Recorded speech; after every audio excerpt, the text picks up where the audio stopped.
Hello students, welcome to Kanishka commerce classes. अगर आप channel पे नए हैं तो चैनल को सब्सक्राइब करना ना भूलिए। देखिए, हमारा चल रहा था मांग की लोच का चैप्टर जो था वो आज हमारा लास्ट टॉपिक है इस चैप्टर का, जो क्लास 12th के लेवल से कंप्लीट हो जाएगा, जो आपके एग्जाम के पॉइंट ऑफ व्यू से या फिर जो आपके वन वर्ड वाले क्वेश्चन आते हैं उनके लिए इम्पोर्टेंट है। तो देखिए क्या है चैप्टर्स में, एक टॉपिक बचा हुआ है हमारा मांग की लोच के निर्धारक घटक, यानी कि ऐसे कौन कौन से घटक है जो मांग की लोच को क्या करते हैं, निर्धारित करते हैं। तो आइए चलिए पढ़ते हैं उन घटक को। फर्स्ट दे रखा है वस्तु की प्रकृति, यानी कि वो वस्तु है किस तरीके की, उस वस्तु की प्रकृति कैसी है, वो प्रकृति क्या करती है मांग की लोच को प्रभावित कर। देखिए, वस्तु की प्रकृति के हिसाब से चीजों को कितने भागों में बांटा है, 3 वस्तुओं में बांटा है, अत्यावश्यक, आरामदायक और विलासिता की वस्तु। फर्स्ट है अत्यावश्यक वस्तुएं।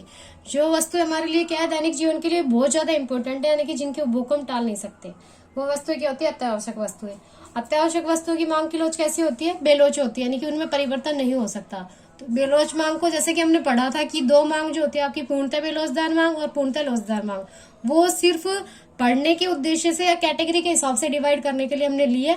दैनिक जीवन में या सामान्य जीवन में हमारी वो जो मांग की लोच है वो पाई नहीं जाती है। इसलिए मांग की लोच को जो आप निर्धारित घटक में पढ़ोगे तो 3 मांग की लोच या फिर 2 मांग की लोच, मोस्टली तो 2 यूज में आएगी, तीसरी जो है इकाई के बराबर वाली जो आ सकती है काम में, लेकिन मोस्टली क्या है, बेलोच या फिर लोचदार मांग की लोच ही आपके काम आएगी। तो अत्यावश्यक वस्तुओं की मांग की लोच क्या होती है, बेलोच होती है, जिसे हम ईडी <1 से डिनोट करते हैं। देखिए, क्यों इनकी मांग की लोच बेरोजगार होती है, क्योंकि कीमत बढ़ने पर भी उपभोक्ता इनके उपभोग को क्या नहीं करता है, घटा नहीं सकता है, क्योंकि क्या है, बहुत ज्यादा जरूरी है, अत्यावश्यक वस्तुएं होती है जो उपभोक्ता के लिए जीवन यापन करने के लिए ज्यादा जरूरी होती है। तो चाहे इनकी कीमत में परिवर्तन हो, बढ़े घटे, तो भी इनके उपभोग में क्या नहीं होती, परिवर्तन नहीं होता। तो ऐसी वस्तुएं जैसे कि अनाज हो गई, दवाइयां हो गई, जैसे कोई बीमार व्यक्ति है उसके लिए क्या हो गई, अत्यावश्यक वस्तु हो गई। अब वो बीमार है, उसके लिए दवाइयां क्या है, जरूरी है, तो दवाइयों के उपभोग को क्या नहीं कर सकता, कम नहीं कर सकता, इसलिए इनकी मांग की लोच क्या होती है, बेलोच होती है। आगे आ जाइए आरामदायक वस्तुएं। इनकी मांग की लोच क्या होती है, एक होती है, यानी कि समान होती है, यानी कि जो हमें सिर्फ कंफर्टेबल स्थिति में रखती है वो वस्तु क्या होती है, आरामदायक वस्तुएं। क्यों होती है, क्योंकि कीमतों के बदलने पर भी इन पर उपभोक्ता द्वारा किया गया खर्च समान रहता है, यानी कि कीमत इनकी परिवर्तित हो जाए तब भी इन पर किया जाए जो खर्च है उपभोक्ता क्या रखता है, समान रखता है। तो जिसकी वजह से इनकी मांग की लोच क्या होती है, एक होती है। आगे क्या है, विलासिता की वस्तु। इनकी कीमतों में परिवर्तन। नेक्स्ट देखिए, विलासिता की वस्तुएं। इनकी कीमतों में परिवर्तन होने पर भी मांगी जाने वाली मात्रा में ज्यादा परिवर्तन नहीं होता, यानी कि ऐसी वस्तुएं जो सिर्फ विलासिता के लिए यूज में ली जाती है वो होती है विलासिता की वस्तुएं, यानी कि सिर्फ दिखावटी होती है ना वो चीजें। तो ऐसी वस्तुओं की कीमतों में परिवर्तन होने पर भी इनकी मांगी जाने वाली मात्रा में ज्यादा परिवर्तन नहीं होता। अतः इनकी मांग की लोच होती है, परिवर्तन ज्यादा होता है। क्या कहा मैंने, वापस सुनिए, कि इनकी कीमतों में परिवर्तन होने पर भी इनकी मांगी जाने वाली मात्रा में ज्यादा परिवर्तन होता है, यानी कि इनकी कीमतों में क्या हो जाए, परिवर्तन हो जाए, तो इनकी जो मांगी जाने वाली मात्रा उनमें क्या होता है, ज्यादा परिवर्तन होता है, जितना होना चाहिए उतना नहीं, उससे ज्यादा होता है। तो इनकी मांग की लोच क्या हो गई, अत्यधिक लोचदार हो गई। ईडी ग्रेटर देन वन, जैसे कि वातानुकूलित संयंत्र, यानी कि एसी वगैरह हो गया आपके, या फिर जैसे कहीं आप बाहर घूमने गए और आपको रहने के लिए जगह की जरूरत है, तो नॉर्मल जो होटल्स है उनमें भी आप रुक सकते हो, लेकिन आप किस में, 5 स्टार होटल में रुकते हो, तो क्या हो गया, आपका विलासिता के लिए हो गया।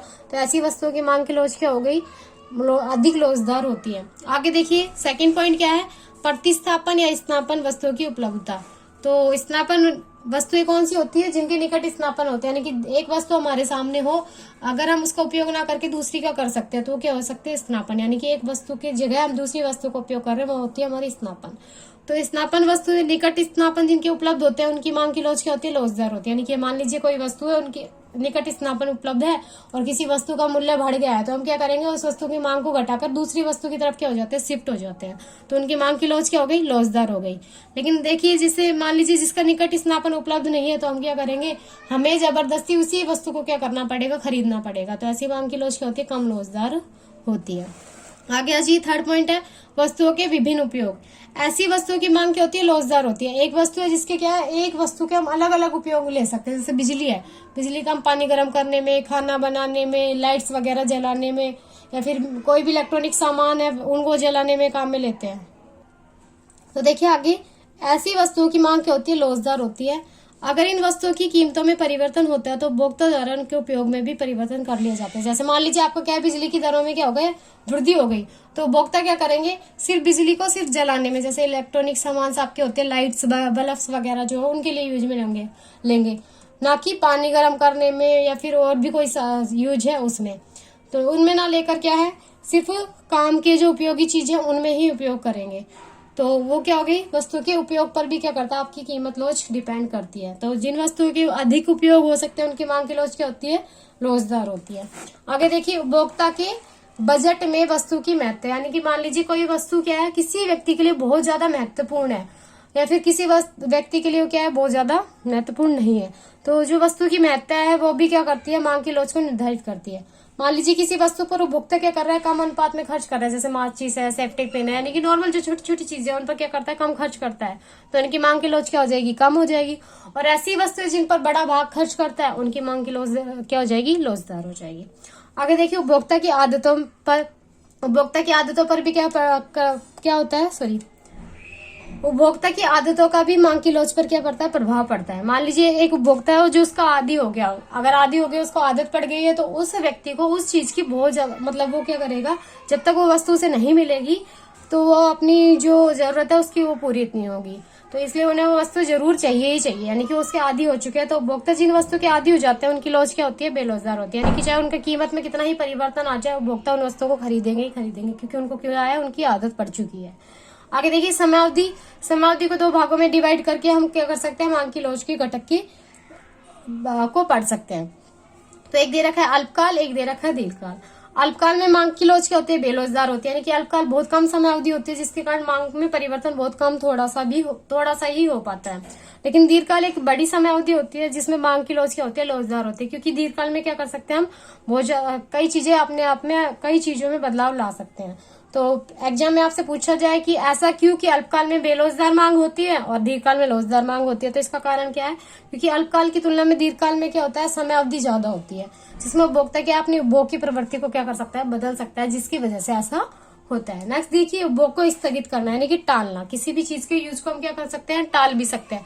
जैसे कोई वस्तु है जिसके उपभोग को हम क्या कर सकते हैं, टाल सकते हैं, उनकी मांग क्या हो गई, लोचदार हो गई, और जिसको नहीं टाल सकते वो क्या हो गई, बेलोचदार।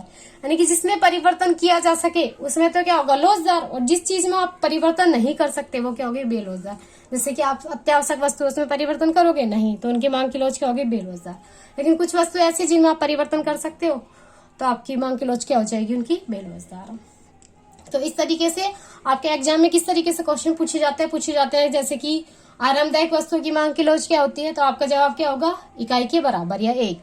आपसे पूछा जाए अत्यावश्यक वस्तु की मांग की लोच क्या होती है, ED <1, यानी कि बेलोच। पूछा जाए विलासिता की वस्तु मांग की जो लोच होती है वो कैसी होती है, इकाई से अधिक, यानी कि अधिक लोचदार।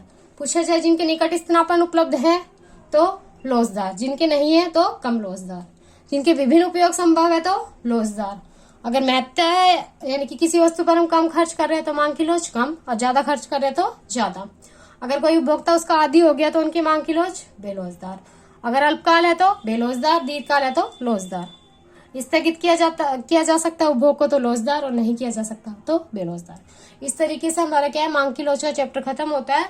आई होप आपने सारी वीडियो देखी होगी। अगर आपने वीडियोस नहीं देखी है तो उसका लिंक मैंने डिस्क्रिप्शन बॉक्स में डाल दिया है। आपसे एक रिक्वेस्ट है, अगर वीडियो के कंटेंट से रिलेटेड या फिर वीडियो से रिलेटेड कोई भी सजेशन हो तो आप मुझे कमेंट बॉक्स में जरूर कमेंट करें, और वीडियो को ज्यादा से ज्यादा शेयर करें, और चैनल को सब्सक्राइब करना ना भूलें। Thank you.